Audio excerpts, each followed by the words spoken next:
welcome. Thanks everyone for hanging in and waiting for us. Watching all the dumbness. I know it's dumb. It's fun. It's fun though. We're learning a lot. A lot. It's been fun. I'm so glad we're out of the boatyard. Mm-hmm. That was fun. So glad we're out of the getting boatyard. out.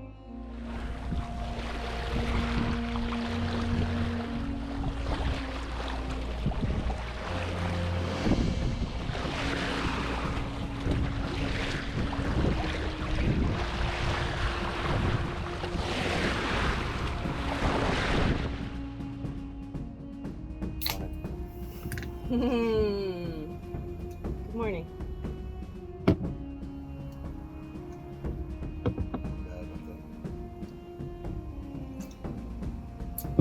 How's life? We are out of the boatyard. We are. Been out of the boatyard. For a little while. Well, let's talk about the boatyard. Not ready to talk about life yet. Let's just talk about the boatyard. A few things that we want to cover. Number one, things that we finished, things that we didn't finish, things that we didn't get to for whatever reason.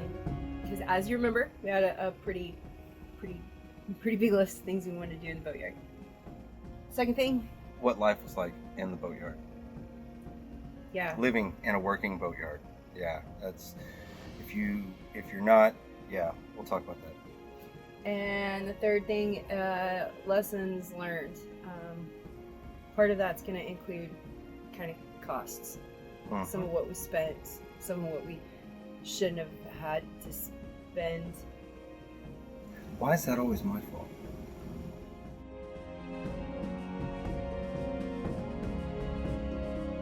Things that we did not get finished. Oh man, the big thing that I can think about, The roof. the roof. The roof. Yeah, it still leaks. It still leaks. Not as bad. We Not did as- fix it in the places. We have a couple of places. We didn't fix it, we patched it. I attempted fiberglassing, it was terrible. I don't know what I'm doing. Freaking fiberglass, I don't have a clue. Like, have this, it's a flat disc. I probably shouldn't be using a flat disc, I should probably be just using just some regular sandpaper, really, because damn this shit. Like,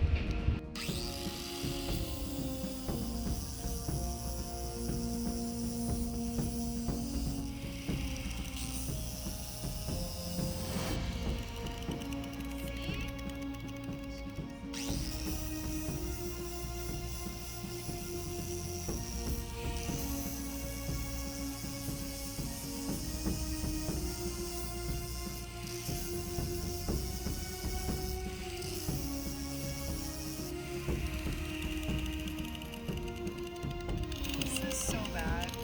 So it still leaks, that's all I gotta say. It still not as leaks. bad. We also didn't get to cut out that big piece of hatched Yeah, metal. the not a hatch. Our sole intention for being so concerned about getting into the boatyard in the first place is still there, but it's not as serious as we thought for the most part. I mean, it still needs attention, still needs to get fixed. It's ugly. It's More ugly. than anything, it's Yeah, ugly. it's cosmetic. But structurally, It does the it's job. structurally it's sound, and that's unfortunate because it's ugly, and It's I ugly. really wanted a good excuse to cut it out, but couldn't really justify. Mm-mm. Couldn't justify the cost and the time. A lot of the interior. Interior we pretty still- much just gutted the interior. We're and- living in a shell. Yeah, not quite. Not Obviously, quite. there's still, Yeah. but there's a bunch of exposed metal and so many trim nails. We did not get the solar panel. We didn't get the davits put up for Yeah. the solar panel arch. We upgraded our batteries shortly after getting back in the water, but we did not get the solar arch like we had planned, or davits. I mean, that's a huge healthy list anyway. The roof in itself. So many things we didn't do.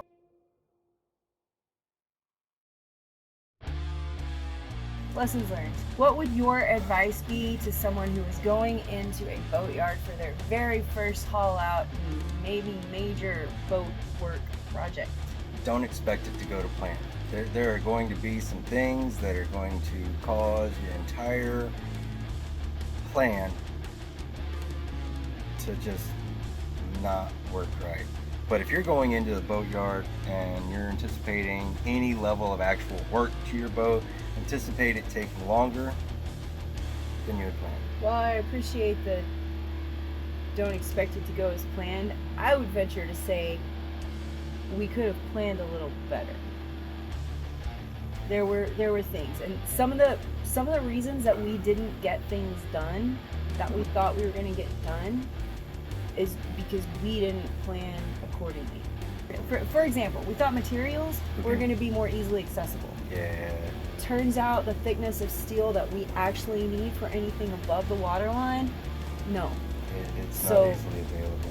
We do not have opening port lights right now because we couldn't get the right grade of the right thickness of metal. Like we were fighting plate, basically, like thin plate. Quarter What inch we really is the needed thinnest was we could thick find. sheet. Yeah, exactly. Yeah. Exactly. We were the whole planning better. We were there longer than we planned to be.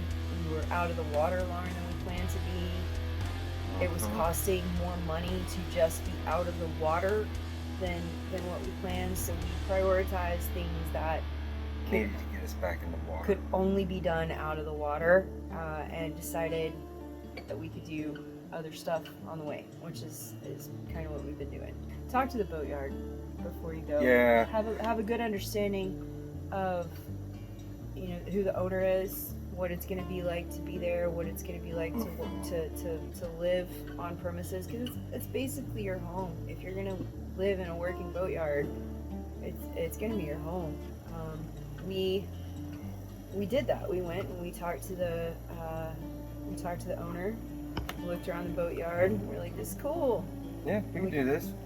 Then we got there, hauled out. A week later, found out that it was going to be under new ownership.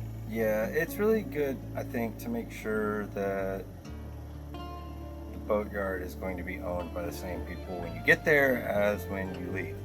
Or at least that they're going to honor the agreement that you had with the previous owner.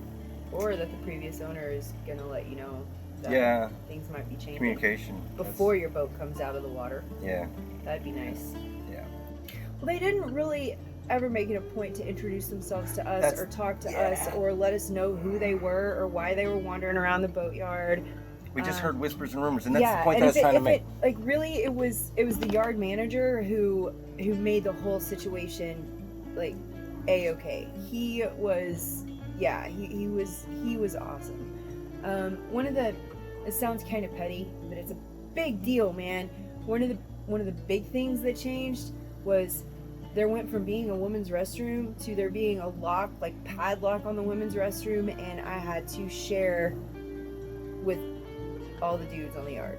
And that wasn't just the only problem with that. The problem was that they coded the door.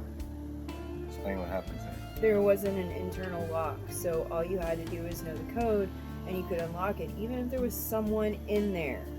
Going to the bathroom, going to the showers, or whatever, it wouldn't matter. You could be in there, I could be in there, she could be in there, and all of a sudden, boop, boop, boop, boop, boop, someone's walking in the door. There's not even a notification light, And this was brought up. This was not just something that we grumbled about. This was definitely something that was brought up. We had so many weather delays trying to get the welding done, trying to get the painting done. We had beautiful weather on Saturdays and Sundays.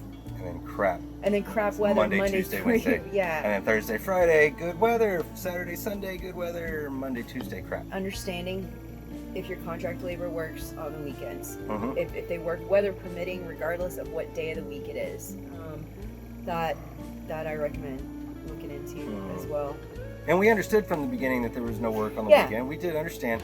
But I didn't know that some people do. So now that I know that, I'm kind of like, materials list. Yeah. Understand. So this goes back to the getting the right thickness of metal. I should have had a better understanding of how much paint we were actually going to need.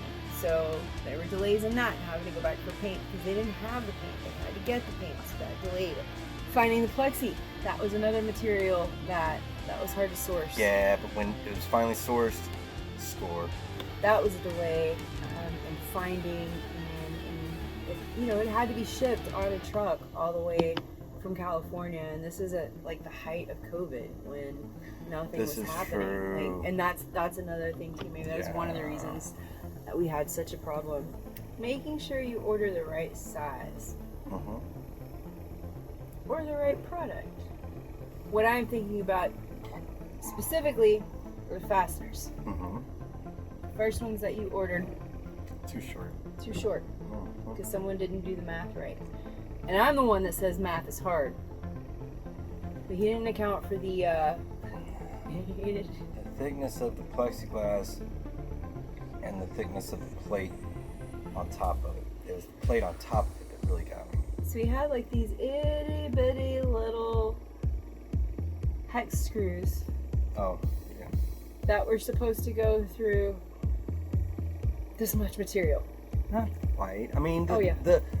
the screw heads or the drill heads make it all the way through, but there was no bite on the thread.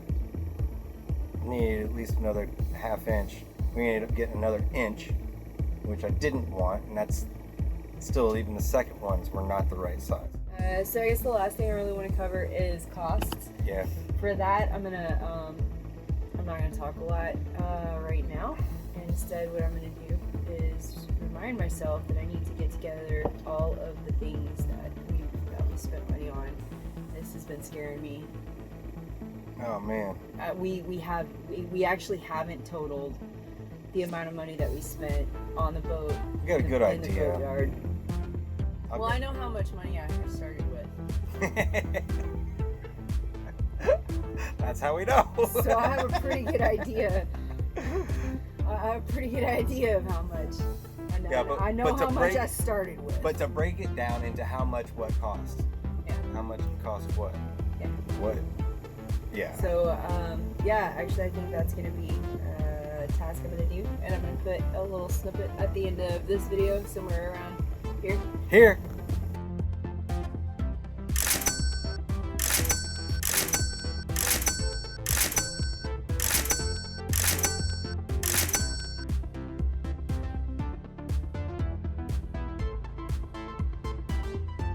Yeah, so that's how much we spent. Not where we thought we were going to spend it. It was supposed to go in different places. Yeah, turns out the roof's really not that big of a deal. It doesn't look that. It's ugly. It's mostly cosmetic. Once this beautiful hunk of steel is all pretty again. It takes a lot to refab and refit a boat. It is what it is. It takes what it takes. And this is what you want to do. You got to do it. That's all there is to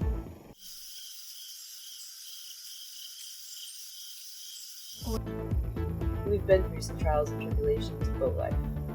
I mean, man, the boatyard was just the beginning. The boatyard was just the beginning of what we were in for. Like, I thought having to use the men's restroom was like the worst thing ever.